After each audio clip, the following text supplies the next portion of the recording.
In a previous video, I had talked about the relevant anatomy and physiology of olfaction, or how human beings perceive smell.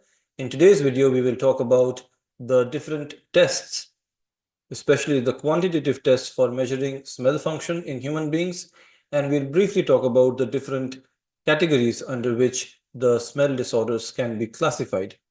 At the end of the video, we will also talk about the precautions that a person suffering from smell dysfunction should observe for their own well-being. As we discussed previously, smell disturbances can be an early sign of diseases like Alzheimer's, Parkinson's, even nasopharyngeal carcinoma. So it is important to obtain a proper history. The relevant question that you should ask to obtain a detailed history in a patient complaining of smell disturbances has been previously discussed in this video. And in this video, we will talk about how you approach a patient who is suffering from smell disturbances. The first thing you need to do after obtaining detailed history is you need to perform a detailed head and neck examination, including E.N.T or otorhinolaryngological examination, as well as a neurological examination. Now, of course, when you're performing nose examination, you have to do rigid or flexible endoscopy.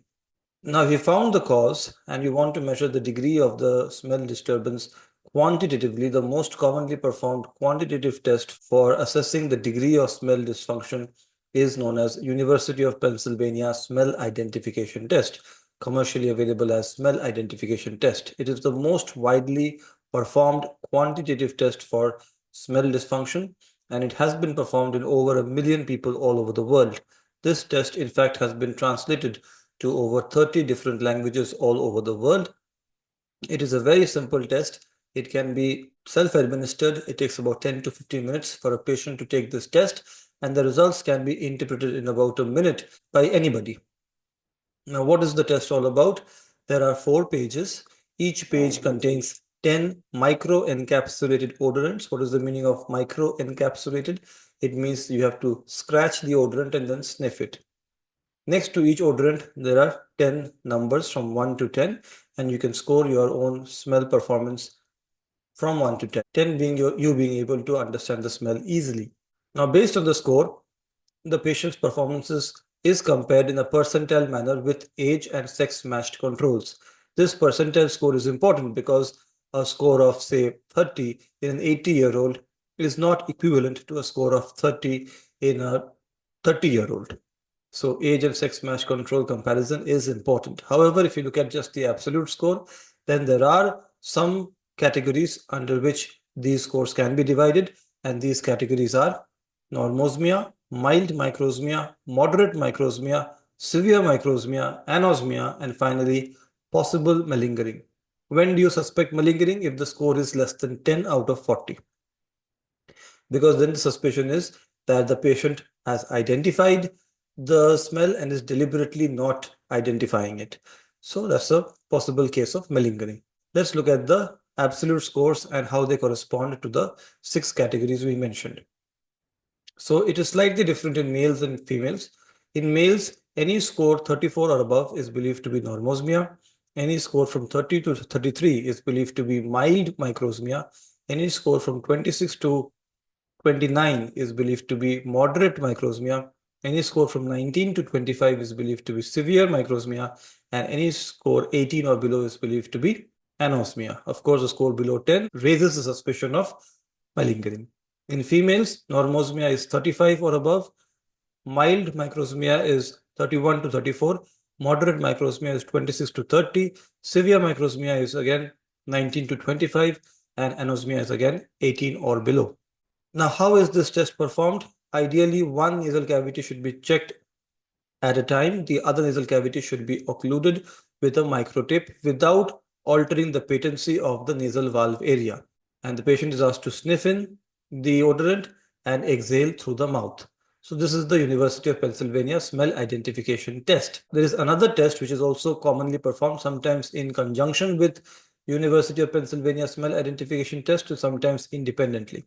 This is known as smell threshold test, where a single odorant, phenyl ethyl alcohol, is taken and the smell threshold is measured in a step ladder like fashion, not very dissimilar to the audiometric threshold measurement by the Von Bekesi method. So these are the 2 commonly used quantitative tests for measurement of smell dysfunction. Now, the various disorders that can produce smell dysfunction can be categorized under two broad categories, just like hearing loss: conductive diseases and sensory neural diseases.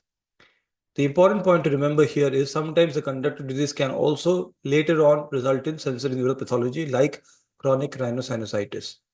Conductive pathology basically means that the path of the odorant to reach the olfactory area is blocked. This can be due to a presence of a nasal tumor or a nasal polyp, chronic rhinosinusitis, or even a neglected foreign body. Sensory neural diseases which result in smell dysfunction are largely due to maybe viral infections causing upper respiratory tract infection, such as the pandemic which produced anosmia in so many patients. Or it can be a neurological disease like Alzheimer's or epilepsy or Parkinson's disease.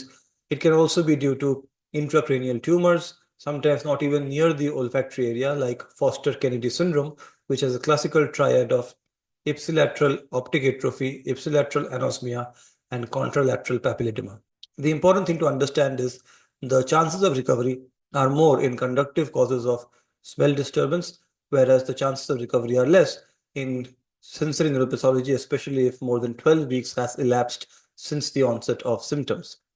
Now, while the chances of recovery are mixed, it is important for the patient who is suffering from smell disturbance to observe certain precautions, such as it should be encouraged that the patient switches from gas-based ovens to electric ovens because that's the safety risk. If you can't smell a gas leak because of anosmia, it can lead to a catastrophe. It's also important to maintain personal hygiene, pay special attention to it, pay attention to the expiry date of the food items, because you will not be able to understand the quality of the food by relying on your sense of smell. Also should pay attention to having a balanced diet, because often a loss of smell is associated with a loss of appetite as well. So these things are of critical importance in the patient who is suffering from smell disturbance or anosmia. So I hope you like this video, and if you have any questions regarding smell functions or smell disorders, then do reach out in the comment section. Thanks for watching.